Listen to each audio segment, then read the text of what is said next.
Hi, welcome to Camp Happy Mail. Thank you for joining me today. Today we are not going to make a card. We are going to make a decorated envelope.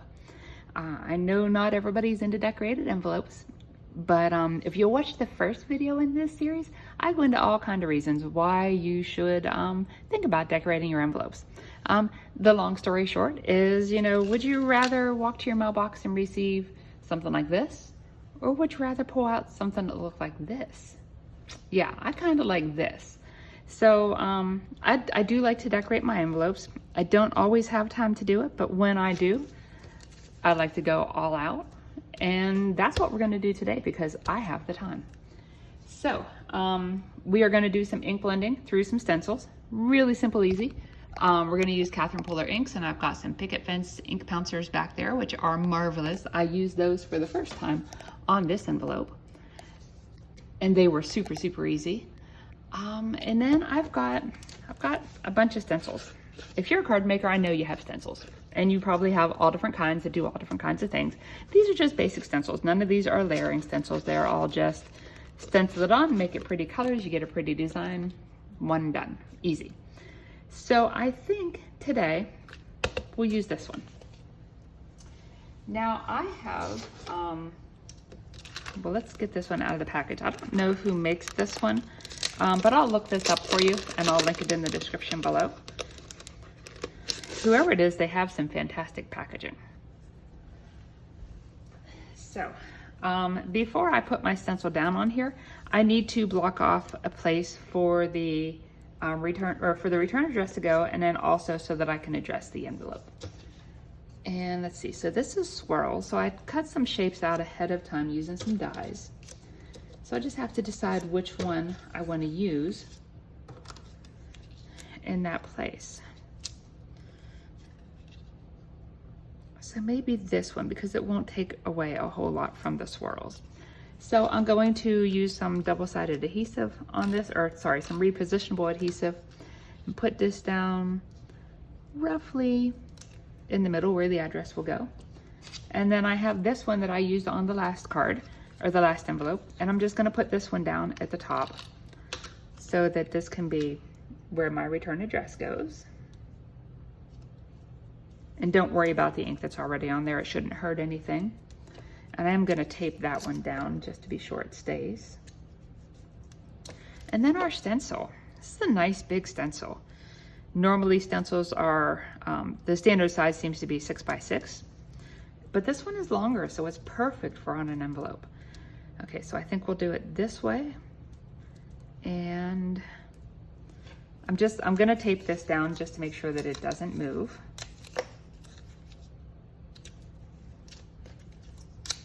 This one isn't as flimsy as the one that I used the last time, but I'm still going to use the paper pouncers on it because those were just so much fun to use. I never thought that I would like the paper pouncers, but I actually do, and I might have to get more so that I can have them for each of the actual color families, because right now I'm sharing a red one with the pink and the teal one with the blue, which is fine, but it would be nice to have a dedicated one for pinks and a dedicated one for teals, because I do have those color families in my other inks.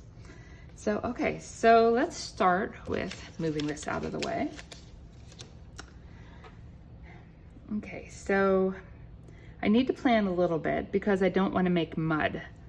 So I can mix, if I start out with reds and do oranges, yellows, greens, aquas, blues, purples, and pinks. I think we'll work at a diagonal.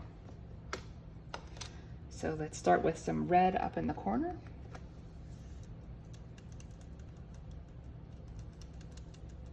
And you're gonna see how quickly this comes together. And I hope that encourages you to pull out your stamps or your stencils and your envelopes and just decorate a couple envelopes. I mean, you can do them ahead of time and have them on hand. And I'm actually doing that. I'm actually, after I turn the camera off from this video, I'm actually making a few more of each of these so that I have them on hand. So orange.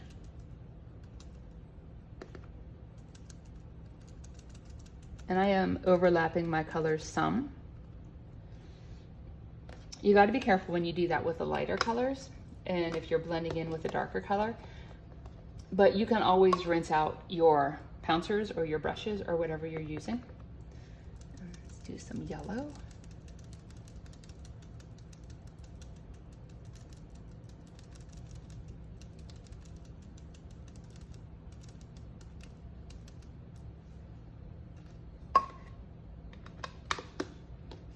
And some green.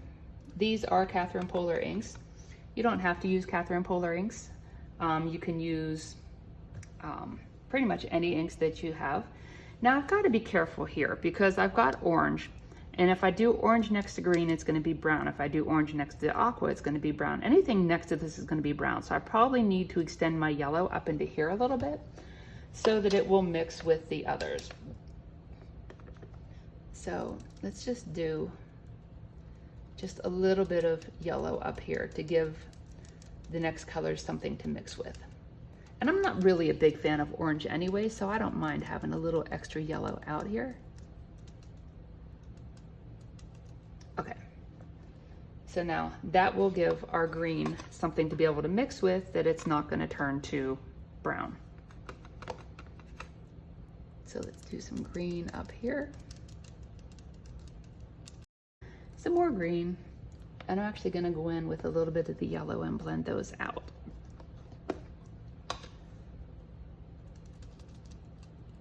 And yeah, I am getting green on my pouncer, but it's okay because I'll be cleaning all this up whenever I'm done. Some green. Let's do some aqua. So let me think, if I do some aqua through here and then some blue and then the purple. So I think we'll just do a line here.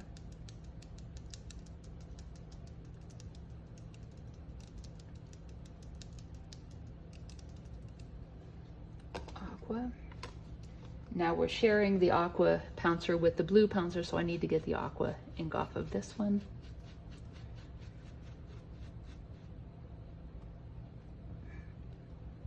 As much as I can anyways. And then blue. So we'll come in with some blue down here.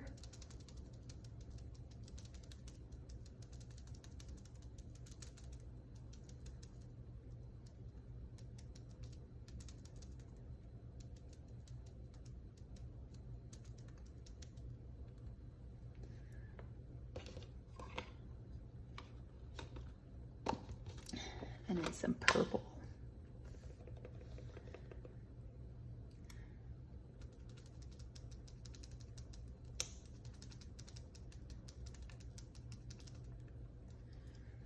And then some pink, and we're sharing the red pouncer with the pink, so I need to get the red ink off of the pouncer. And then we can use it in the pink.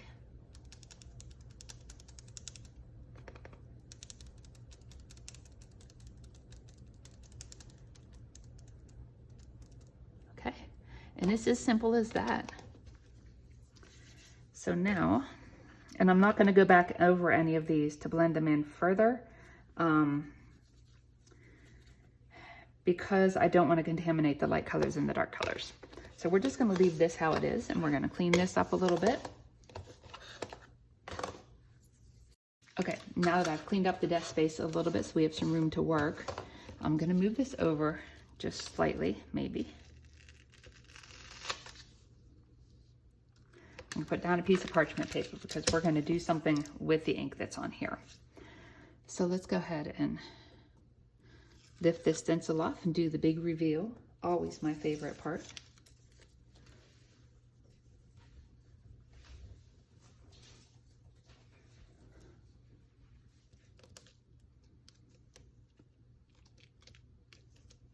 It's stuck on there pretty good. That's a crazy looking envelope. Okay, and we're gonna set this down here. Let's peel off where the return address will go. And then let's peel off where the main address will go. And actually, before I take this one off, I'm gonna take a black pen and I'm gonna trace around this shape just so it highlights a little bit where that address is. Okay. Now we'll take this off. There we go. Nice. I like it. I really like it. Okay, and I'm going to put this one back down here so that I can trace the line here. I always forget to do this step, and then I have to put the pieces back down.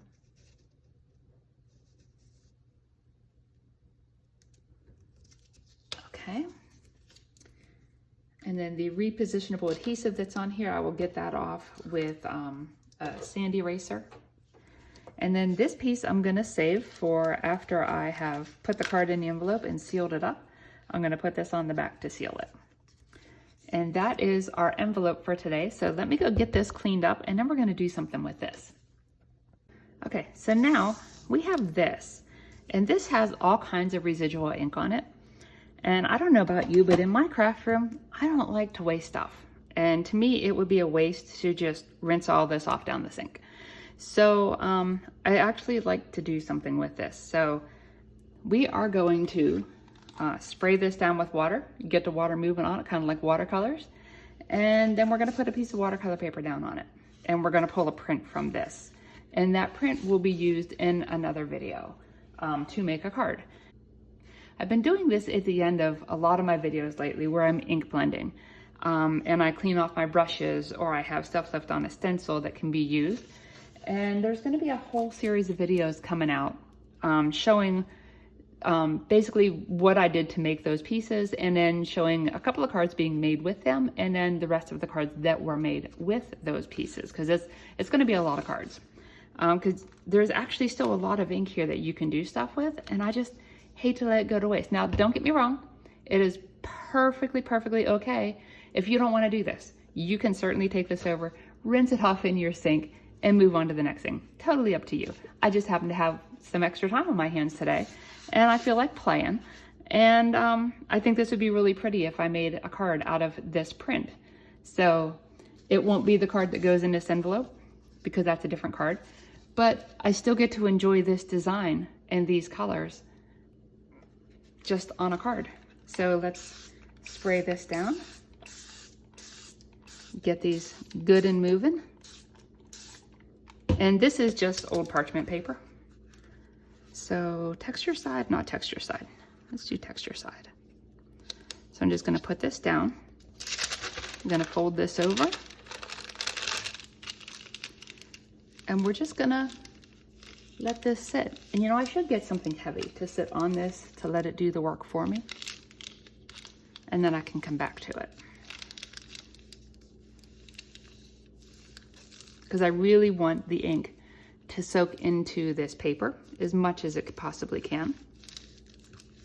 So you know what, I'm gonna set something on top of this, and then I'll come back and we'll lift this up. Okay, we're back. So this has been sitting for probably maybe 10 minutes underneath a stack of books. And it's pretty flattened. So we're gonna lift this up and we're gonna see what we got. And I am gonna wipe up the residual around this, because I would be surprised if we get more than one print off of this.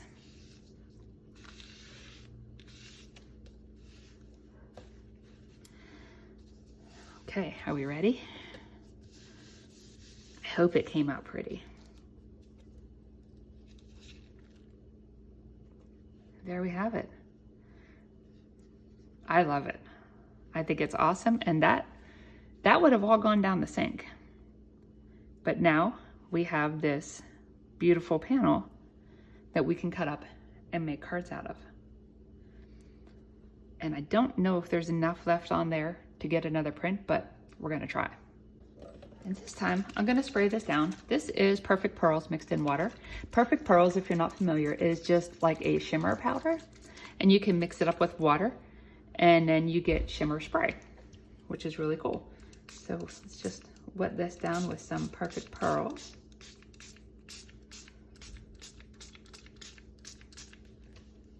So this should, if this works, give us a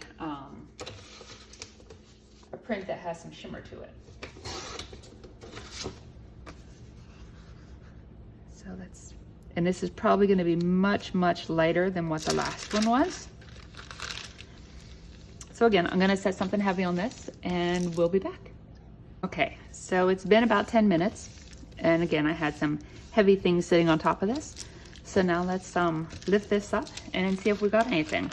This might be a total bust. We may not get anything at all from this because it is a second print. Although we did have some ink that is seeping out, so. And you know what? I think I might have put the paper on upside down to the stencil. Okay, that's still pretty. I'm surprised we're still getting actual prints off of this. And all I'm doing is swapping up some of the colors that don't mix together very well so that they're not so harsh.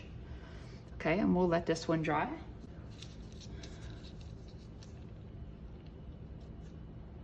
And now, I think because this is run together so much, I think we might be done getting prints off of this. But maybe we'll do one more. Actually, we might do two because we got some over here. So let me cut some more paper. Okay, so something you can definitely do, because that first print that we pulled was darker, and these ones, as we keep pulling them, they're getting lighter. You can cut these apart and use them on the same card. So let's carefully spray this down a little bit. And carefully spray that down a little bit. We'll put one over this. And one over this. And these ones totally might turn out to just be a bust, because this has been pulled from a couple of times now. And this is just another sheet of parchment paper.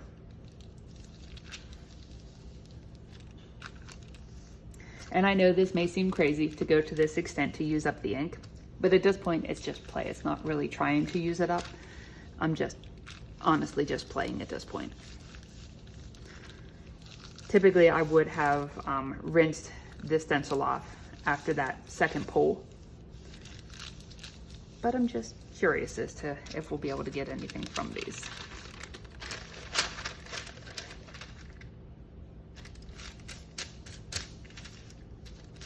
Parchment paper is a great thing for your craft room because you can use it over and over and over again. I get these, I bought a big pack of parchment paper from the baking section. Yes, the baking section on Amazon. I'll put a link to it below. And it's wonderful. The sheets are huge. And I use it so much for so many different things. Mainly, I put it over on my kitchen island. And that's where I lay out all of the things that I've done like this. Okay, yeah, pretty much a bust. But that's okay. You don't know what it's gonna look like till you try, right? So let's see what we got here, if anything. Okay, well, we still got a little bit of the print on this one. And we'll just let this one dry how it is. And these will be made into cards later.